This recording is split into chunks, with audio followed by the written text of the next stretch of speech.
Elle est déjà partie en campagne. Kamala Harris part favorite pour succéder à Joe Biden dans la course à la Maison-Blanche côté démocrate. Le président l'a lui-même adoubée, mais ça n'est pas forcément gagné.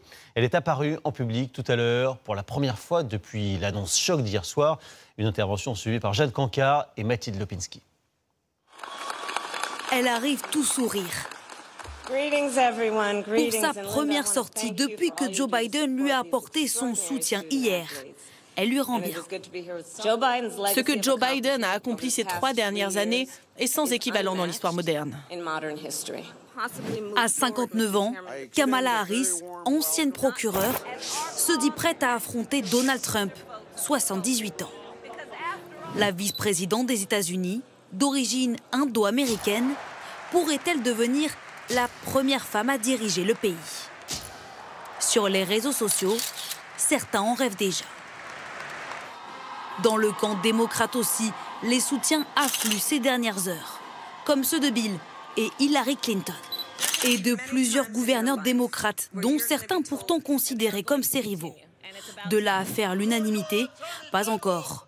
Dans un texte publié par Barack Obama, l'ancien président se garde bien de mentionner Kamala Harris.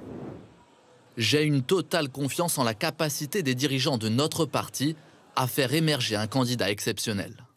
D'autres noms circulent, mais les démocrates ont-ils le temps de faire un autre choix, d'organiser une élection interne? Maintenant, ça va aller très vite pour Kamala Harris, parce qu'effectivement, comme il n'y aura pas de campagne de primaire pour elle, il va falloir que les démocrates, de manière officieuse, se téléphonent, se parlent, se mettent d'accord entre eux, et pour officiellement, dans un mois jour pour jour, le 22 août, voter à la Convention démocrate pour la désigner comme candidate du Parti démocrate. Autre argument de taille pour Kamala Harris, jusqu'ici colistière de Joe Biden, elle peut dès à présent battre campagne avec les fonds déjà récoltés dans le camp démocrate. Et justement, elle va maintenant devoir prouver qu'elle peut battre Donald Trump. Qu'en pensent les électeurs dans les deux camps? Ignacio Bornassin, Alexandra Poupon et David Pires sont partis à leur rencontre dans 2 États où la balance peut pencher de chaque côté, de swing states, comme on dit là-bas, ceux qui font la différence tous les 4 ans, la Virginie et le Colorado. C'est un vent de changement qui semble souffler ici à Fredericksburg. Nous sommes en Virginie, un État démocrate, mais dans ce comté, c'est Donald Trump qui l'a emporté face à Joe Biden aux dernières élections présidentielles. Et vous allez comprendre qu'ici, désormais, les républicains commencent à douter. Si les électeurs trumpistes croyaient à la victoire contre Joe Biden, ici le potentiel face-à-face avec Kamala Harris inquiète. Une femme de 59 ans, issue de l'immigration, peut rassembler, selon eux, davantage d'électeurs. Oui, elle en est capable. On n'a jamais eu une femme issue de l'immigration à la course pour la présidentielle, et je pense que ça va créer beaucoup d'enthousiasme autour d'elle. Ça sera plus facile pour les démocrates maintenant. Pour Sherry, électrice républicaine depuis toujours, les rapports de force se sont même totalement inversés. Donald Trump devra changer de stratégie.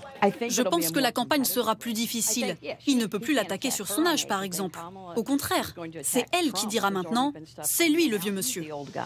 Des propos défaitistes qui contrastent avec l'enthousiasme des démocrates. Kamala Harris a beaucoup d'expérience. Elle sait comment fonctionnent les institutions. Elle a été procureure générale, sénatrice. Elle aura plus de facilité à débattre avec Trump et peut-être à le battre.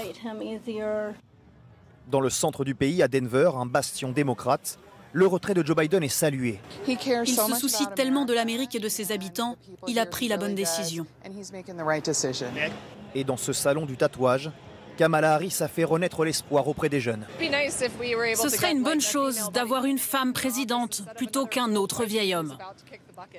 Je me dis qu'au moins, elle fera avancer les choses sur l'accès à l'avortement et les droits des femmes.